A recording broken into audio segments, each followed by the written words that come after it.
Next up, we're going to have one of our famous skucon stories again, 10-minute tales told from the trenches. And we're going to bring up everybody's good friend, certainly my good friend, Jody Schillinger from Vice President at Maple Ridge Farms.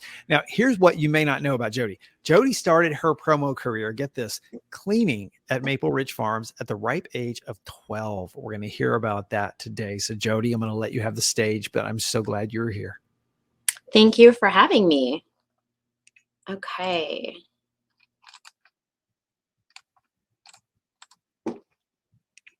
Let's see. Do you have my screen share?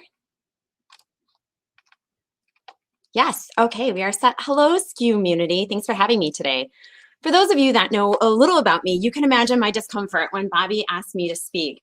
I was probably pulling my jacket closed, trying to hide from reality, sweating profusely like I am now, all arrows pointing to no. I inhaled deeply and slowly exhaled a yes. It was so uncomfortable to say yes. As I exhaled, I noticed my shoulders relaxed and my chest opened forward, and my grips released from my comfort and my jacket, and my palms, they went face up. I was palms up, scared as hell in doing it. After I accepted the honor from Bobby, he said, "I want you to speak about something real." I was like, "What? You tricker. No way. I'm not going to get real, Bobby." I said, "Let's do something funny." He got all Bobby and put on another scarf and said, "Nah, Jody, something real." I was like, "Coach, put me in. I can do funny." And I stopped and thought, Bobby's right. I am way better at getting into the deep and heavy of things. So let's flow.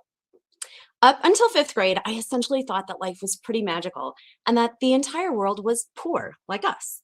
Our days consisted of smiles, chores, and the world of make-believe. All 4 of us kiddos would play on my grandma's farm, skip rocks, and swim in the creek. Creek, not creek. My brother and I were pretty rad. We even completed a custom paint job on my dad's vintage wagon. As you can see by my long legs, I was Daisy Duke from the Dukes of Hazzard. And in this stunt, this wagon sent me sailing over a handmade jump through the air, and I landed standing in a perfect 10 position like a gymnast. Just kidding. I typically landed outrageously hard with the wind getting knocked out of me, which led to tears, followed by laughter, ending in, "Oh, can we do it again?"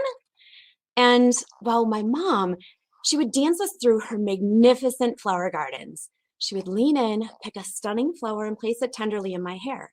In fact, we totally still put flowers in our hair and our niece's hair and even my nephew's hair. What was mesmerizing, though, was the way that she did it.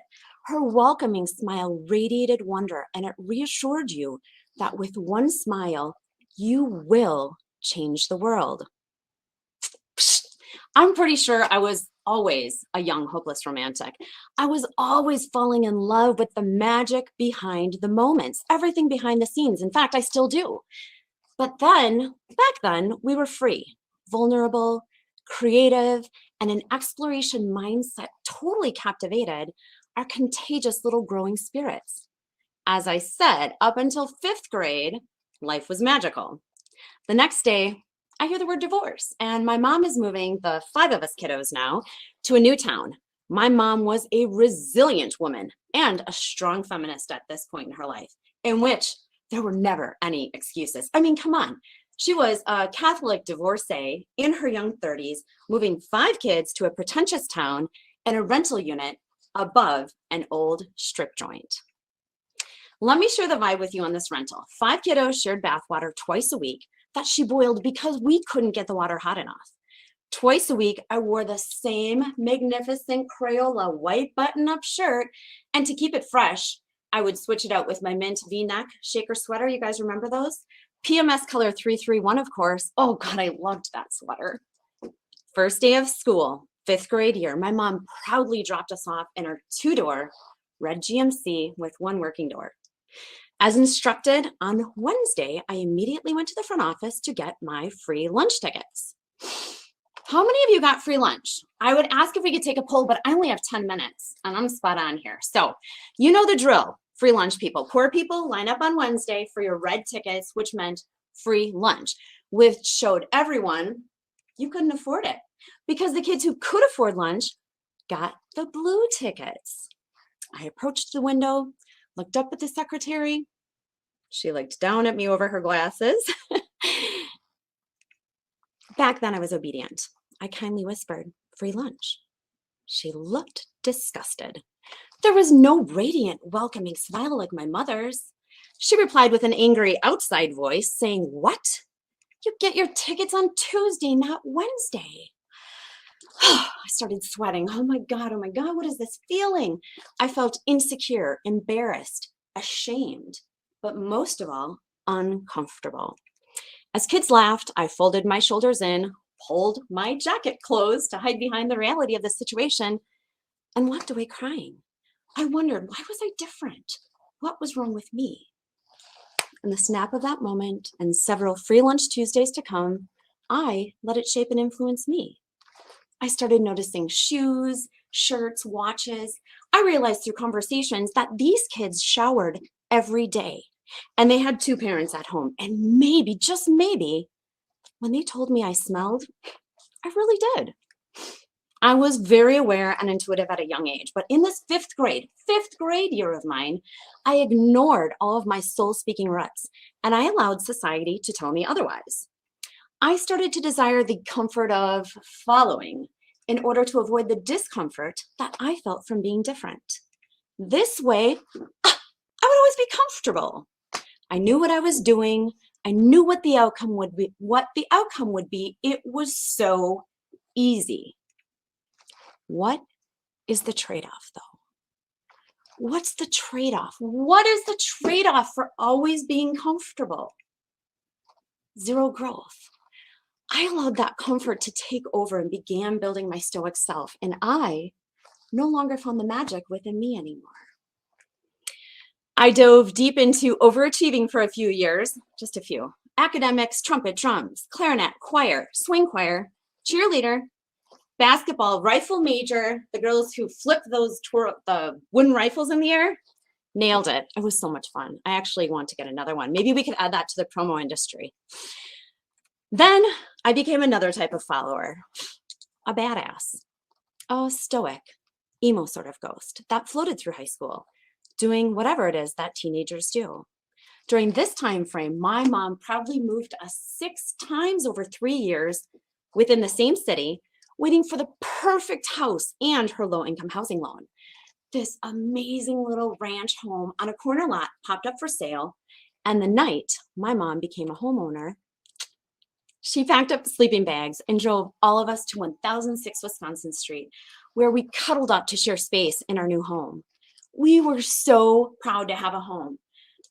But deep down, I was simply excited to say I was no longer a renter. I know how people looked at us, how they looked down at my mom for being so strong and independent back then. I could feel their judgments and their darting eyes looking past us, like we were poor and unfortunate.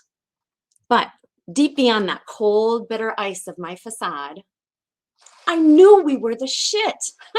Our lives were real. They were full of joy, laughter, and pain. Our spaces were filled with an abundance of gratitude, love, and appreciation for the simple things, and mostly for one another. We continued to grow up, working at the age of, actually it was 8 in Shane Gardens and 12 at Maple Ridge. Grow up, working, learning grit, hustle, and the grind. I remembered somewhere far away, very far away, that feeling of wonder, of magic, and of flowers in my hair. It was just lost somewhere in the shadows. And I was an adult. Next, I was a mother. And these were my most transformative years yet. While I remained quite stoic to the outsiders, my heart totally melted for these 2 babes. Although they appreciate their dad, don't let those eyes fool you. They are totally, undeniably, 100% mama's boys. I made sure each moment of my life began with surrounding my whole heart and soul in them, providing them with the desired security that I did not have. I held on so tight to comfort that it left scars and these closed palms. The grip to not let my boys feel society's shame of a broken family, of poverty, or even of the roots where I grew from. But yet, was anybody really growing? I knew in order for true growth to happen, I had to embrace and release that grip in tandem. As my boys welcomed their own discomfort and grew into their own fabulous spirits, I watched them gradually embrace this freedom and just take flight. They had a sense of love that would radiate wonder, and their welcoming smiles did change the world.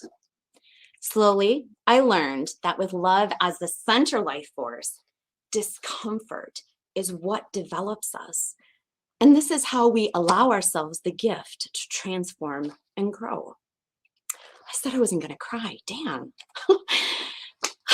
Maybe I believe growing up poor allowed us to create these magical moments. This terabithia, the space where shadows and lights dance together, the space between imaginary and real life. This dimension where we embrace our unique selves. Because here, we're born free, vulnerable, creative, with flowers in our hair, where growth mindset captivates our contagious little spirits, and we are simply what we are.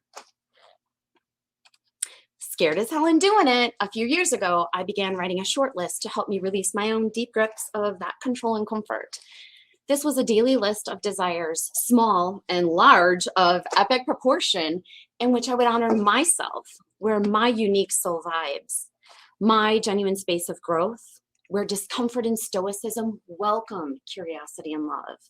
Ubuntu, a place of one, a place of raw, real humanity, where each day, every day, anywhere and everywhere, I inhale with compassion and gratitude, and an exhale, a yes to growth mindset. Scared as hell and doing it, palms up, welcoming discomfort with growth. I encourage all of you to go and create your short lists today. Thank you, community. Thank you.